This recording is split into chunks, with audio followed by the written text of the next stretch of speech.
it's me again, and I'm going to go ahead and do my third part of this horror cult exploitation DVD update. Before I get started, obviously I'm going to say a few words about Mike.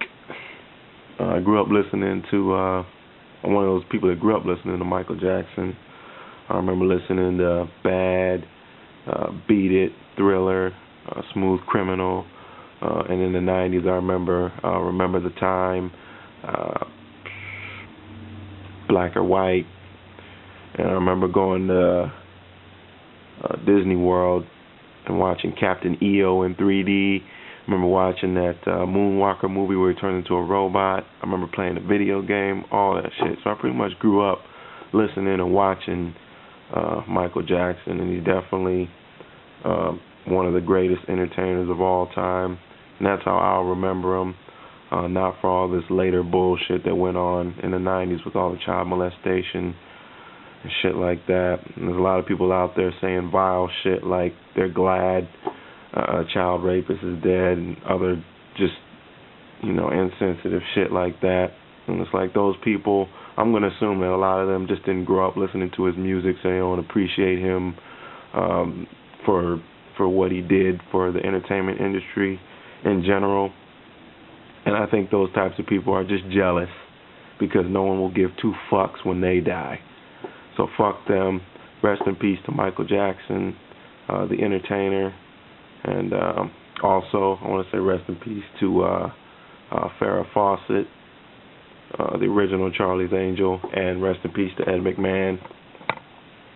They'll all be missed, obviously. Life goes on, but we always have to remember what they contributed to the entertainment industry, obviously. And we will. And I'm sure you'll be seeing coverage of like Michael Jackson's life and stuff like that for like weeks to come. But anyway, I'm going to go ahead and move on with this update. It's part 3. And I was talking about the night Evelyn came out of her grave, or of the grave. And I was saying before how it wasn't really what I expected at the end. It's not what you expect at the end of the movie. Just based on the cover art. I mean, it's kind of misleading, the cover art. But the ending, like I said, isn't what you expect. But that's kind of a good thing. It goes into a place that obviously that's not expected. It's not a really gory movie by any means, but there's one scene where a woman actually does get eaten by I believe some dogs. I don't remember. It's been a minute since I watched this, but yeah, I mean, it's worth a look. I got it for pretty cheap at Fry's.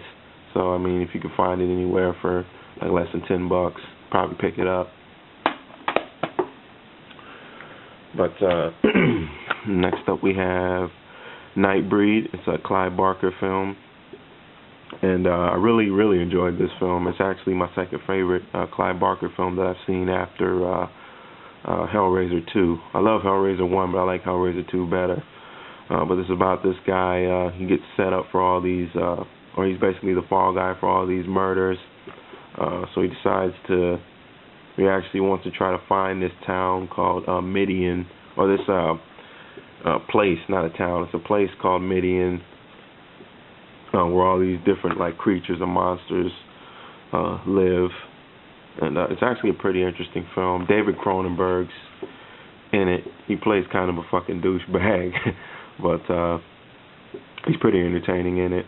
A lot of really good creature effects in this. And the gore effects are pretty good too in some scenes. There's a guy that actually tries to cut and rip his face off at the beginning, and he actually turns out to be one of the funnier characters in the movie.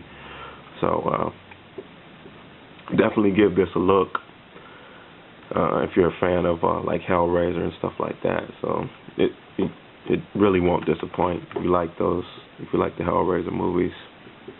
If you want to see David Cronenberg act too, it's also worth picking out. And next up we have Martyrs.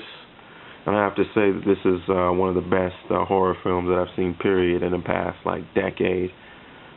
It's about this girl who escapes from being tortured as a young girl. And obviously it messes her up psychologically forever.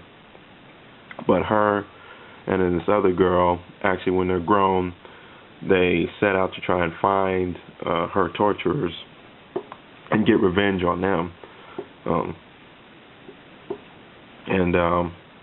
They actually find the torturers, and then shit hits the fan, and I won't really go into too much detail, but the first, I want to say, like 35, 45 minutes of this movie was like one of the scariest, most genuinely terrifying experience I've ever had, because this girl, the girl that escaped from the torturers in the beginning, she has a guilt that she carries with her, and that guilt kind of like manifests itself into something pretty scary looking.